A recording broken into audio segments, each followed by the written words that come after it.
Hello everyone, I'm Batpan, a bot who has over 100 friends. This video is actually part 2 on how to create an NPC system like Fears to Fathom in Unity. In the previous part, we actually created an AI system that would just follow us wherever we go. In this video, we'll actually create a function for the AI to go to random spots and actually to switch between following us and the random spots. This video will be put inside a series of videos covering Unity tips and tricks, and this video specifically will also be put inside another playlist of videos covering the functions from the game Fears to Fathom. And I recently published my own retro horror game. If you're into retro horror games and some twists in the story, I would be happy to check it out and share your thoughts. And I have to say, all the files used and created in this video, like the script we created in this video, will be linked in my GitHub. You can get to the link in the description. If you enjoyed the video, a like would be amazing. You can subscribe to see more contents like this. You can tell me any comments, any opinions, any suggestions, or any scenarios you have. I would be very happy to answer it, and if I can, I would cover it. With all that being said, let's put on the mask and begin. So we covered how to create an AI system in the previous video, in part 1 of the NPC system like Fears to Fathom in Unity. If you didn't watch that video, you can click on top of your screen right now or get to the link in the description. In this video, we're going to cover the function for the AI to go random places. For example, it needs to go to that side of the corner of the room, or maybe here, or even inside this room. And we're going to place random blocks that would work as a destination for the AI, and we will cover it in this video. And in the next video, or the part 3 of the NPC system, we're going to create a function for the AI to go, and we should follow him, and when the distance is longer than a given amount, he would tell us, for example, follow me or run faster, something like that. I'm going to go ahead and open up the script we created in the previous video. Again, I say all the files used and created in this video will be linked in my GitHub. You can get to the link in the description. What we need to do is we need to check if we want him to follow us. So if we want him to follow us, or we want him to go to random places. So one simple thing to do is to actually create a boolean. So I'm just going to create a boolean should follow player, which is equal to true by default or false by default. I don't want him to follow us by default in this section. We can actually give him a random number, for example a random key for him to follow us, like Resident Evil 4. When we pressed F, Ashley would follow us, something like that. If you've played that game, you know what I'm talking about. If you actually didn't play Resident Evil 4, it is actually a very cool game, so I recommend you guys go and play it. In here, when we checked if the distance was enough or something like that, we need to come in here. We're gonna say if should follow player is equal to true. If the AI actually should follow the player, we want to go ahead and do all of these. We can just cut them, hold control press X, or right click, cut, and paste it by control V or right click, paste. If the boolean is actually equal to true, we go ahead and calculate the distance, then we go ahead and follow the player. So what if we don't want to follow the players? If we don't want to follow the players, we have to give them some random destinations. I'm going to go ahead and create some random destinations here. For example, I'm going to create a cube here. So right click here, 3D cube, and I'm going to place it on 0 on the y-axis, so it is on the ground. Maybe here it is okay. I'm going to put it here, one random spot, so I'm going to call it random spot. I'm going to duplicate it, hold control press D, or right click duplicate. One other random place should be here, for example. I'm going to put it here. Then I'm going to duplicate it again. I'm going to put one here. Yes, we need to access these 3. We can, go ahead and give them, one by one, like this. For example, public game object, random spot 1, for example, 2, 3.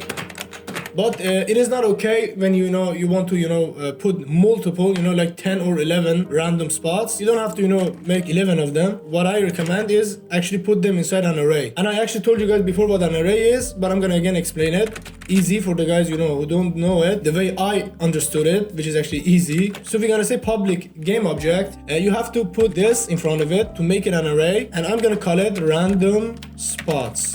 What is actually an array? An array is a way to put multiple objects of the same type inside one actual game object. This game object is actually an array, and for example, you want to access its house number 1. For example, you want to access random spot number 1. Instead of writing random spot 1, you have to say random spots house number 0. It starts with 0. A random object number 1 will be put inside random spots house number 0. And it is very easy. You just create one array and you put multiple objects inside this one. Be careful, you have to put multiple objects with the same type inside this one. I made it public so I can give it from outside the code and from the editor. One thing more I want to create is you can actually create a boolean to check if we can actually go ahead and go to random spots. So down here I'm going to create another boolean should go to random spots.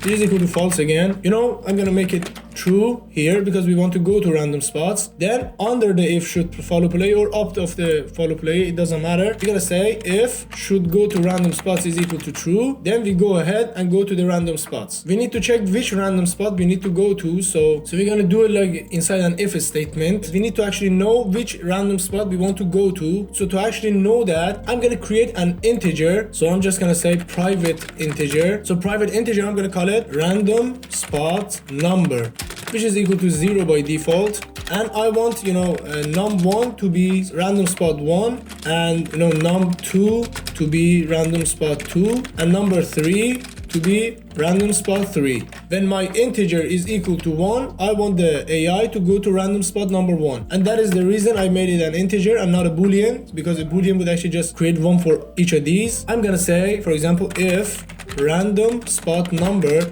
is equal to 1, I want the destination to be random spot number 1. AI to go to 1. Agent is stopped is equal to false. So the agent should move now. The next thing we're gonna create, we're gonna kind of copy this float distance, and I'm gonna paste it here. And instead of object to follow, I'm gonna say random spots house number 0, as I said. So house number 0 is actually random spot number 1. Then we need to give the AI its destination, and for the destination we're just gonna say agent.set destination, and the destination is again random spots house number 0 dot transform dot position. So we did it for the first one. Then we're gonna go ahead and do it for the second one. So else if random spot number is equal to 2, we're gonna go ahead and say AI to go to 2.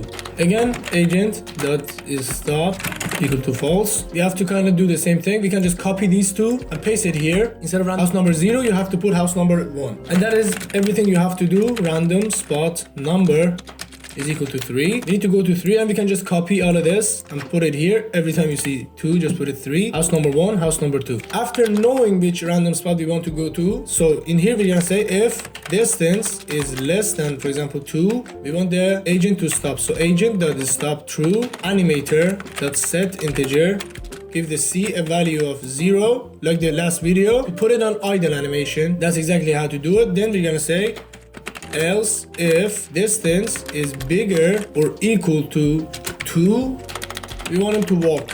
And then we're just gonna say animator.set integer, we're gonna give the C a value of 1 to put him on walk animation. So we're just gonna say and distance is, for example, less or equal to 5, 6, we want him to walk. Then we're just gonna say else if distance is bigger than 6, just gonna say agent.isStop is equal to false. This here agent should be equal to false, and animator.set integer, we should give him the integer value of 2 for the running animation. That's exactly the same thing we did in the previous video, and we kind of put it inside this AI, and we have to do this for all of them. So we can just copy this, copy all of this, and put them down here. Be careful, the naming of the distance and this distance needs to be the same, and I'm gonna again put it down here. So this way I did it, and I don't think we have to make agent that stopped equal to false here. We can just delete it. Be careful to delete it. Be sure to delete this part. And for the agent.ai stop 2, and under here we don't need these, and we can go ahead and check it out. Let's check it out to see if it actually works. We're gonna go ahead on our AI. It actually needs a random spots. If you see a random spots, and I know my list have 3 spots, so I'm just gonna give 3 houses, and it needs 3 elements. So house number 1 is random spot number 1, house number 2 is random spot number 2, and house number 3. So 0 is actually 1, 1 is 2, and 2 is 3. We have to change this random int number, so I'm gonna make it public so I can actually control it from outside the code, and we can create a function for it inside the code as well in the following minutes, so don't worry on that. We have a random spot number here. And one thing I forgot to do for the running and walking animation that I created in the previous video but I didn't do in this video is the agent.speed. So agent.speed, on the walking I want it to be 3, and on the running I want it to be 6. So we can just copy it and paste it for running and walking. So running, walking, you have to do it for all 3. We can go ahead and check it out again. If I make the random spot 1, it has to go this way, walks and stops when the distance is 2. And when I put it on 2, you see it goes this way and it stops right here. And when I put it on 3, it goes see, to this place. But if you want to do it inside the code, and but if you want to give it through script, it is actually very easy. All you have to do is just, give the random spot number. You just have to make this boolean equal to true, and you just have to, give it this random spots. So one thing I'm gonna do is I'm gonna say if I press F, I want him to follow me, and if I, press F again, I want him to, go to random spots. I'm gonna say if input.get key down key code.f. If I press F, I want him to follow me, and for example when I press T, I want him to go to random spots. So when I press F, I'm gonna say should follow player equal to true, and go to random spots is equal to false. That's how to do it. And we have to reset the int number of it. So random spot number equal to 0, so it doesn't have a default value for going some places. And for example I say if I press, for example, T, get key down key code dot T, for example, when I press T, I want him to go to random spots. So should go to random spots true, and should follow player equal to false, and random spot number equal to 2, for example. And we can actually go ahead and check it out. That's actually how you do it through code. By default, it should wait here. When I press F, it would just follow me, and I press T, it goes to random spot. When I press F, it comes back to me, and I press T, it would just go to random spot. So that was part 2 on how to create an NPC system like Fears to Fathom in Unity. We actually saw how to give it random destinations and how for the AI to follow us and go to random spots. I hope you guys enjoyed this video. If you did, a like would be amazing. You can subscribe to see more content like this. Thank you again for the 100 subs. I'm very happy to have all of you guys here. You can tell me any comments, any opinions, any suggestions, or any scenarios you have. I would be very happy to answer them, and if I can, I will cover it. Hope all the best for you. Thank you for watching, and I'll see you in the next video.